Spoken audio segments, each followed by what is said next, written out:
একজনের সাথে কথা বলতে বলতে হঠাৎ করে তিনি বলতেছেন যে ভাই আমার না ইমানের খুব দুর্বল মনে হচ্ছে, আমি যেন ভালো ভালো কাজ করতেই পারতেছি না, আমার কাছে খুব খারাপ লাগতেছে যে রমজান মাসে আসলো কিন্তু কোনো ভালো কাজই করতে পারতেছি না, নামাজটাও পড়তে পারতেছি না, আমি আসলে এটা কিভাবে এখান থেকে দূর হইতে পারি। তো ভাই ঠিকই বললাম, ভাই আমি না একজনের লেকচার শুনছি, তিনি এই বিষয়ে একটা উত্তর দিয়েছেন। উত্তরটা হলো, যেহেতু বর্তমানে সবচেয়ে একটি জনপ্রিয় আকর্ষণীয় দিক হয়েছে সোশ্যাল মিডিয়া, এই সোশ্যাল মিডিয়া ছাড়া বর্তমানে কারো দিন যেন চলেই না, এই সোশ্যাল মিডিয়া ছাড়া কারো যেন রাত্রে ঘুমই হয় না। এই সোশ্যাল মিডিয়া ইমানের অনেক বড় একটা ঘাটতি নিয়ে আসে। কিভাবে সেটা নিয়ে আসে?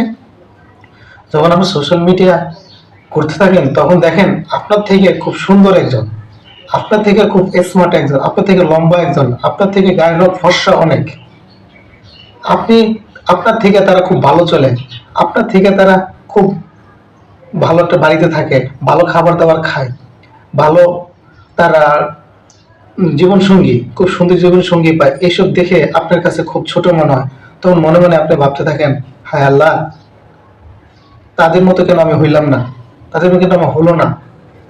এরকম সোশ্যাল মিডিয়া এরকম হইতে থাকে। যেমন আপনি চেষ্টা করেন, আপনি ওদের মধ্যে কাজটা করবেন কিন্তু করতে পারতেছেন না, তখন আপনাকে খুব ছোট মনে হয়। আপনি চেষ্টা করেন যে আপনি খুব টাকা কামাবেন, অনেক কিছু করবেন, ওদের মতো চেষ্টা করেন কিন্তু তার মতো পারেন না, তখন আপনার কাছে জিনিসগুলো খুব খারাপ লাগে। আসলে সোশ্যাল মিডিয়া আপনাকে খুব খারাপ করে ফেলাইতেছে।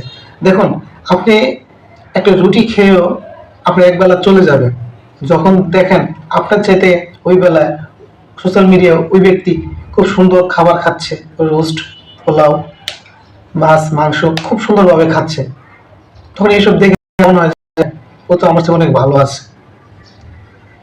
জি, এটা থেকে যদি আপনি বেরিয়ে আসতে চান তখন আপনাকে নিজেকে খুব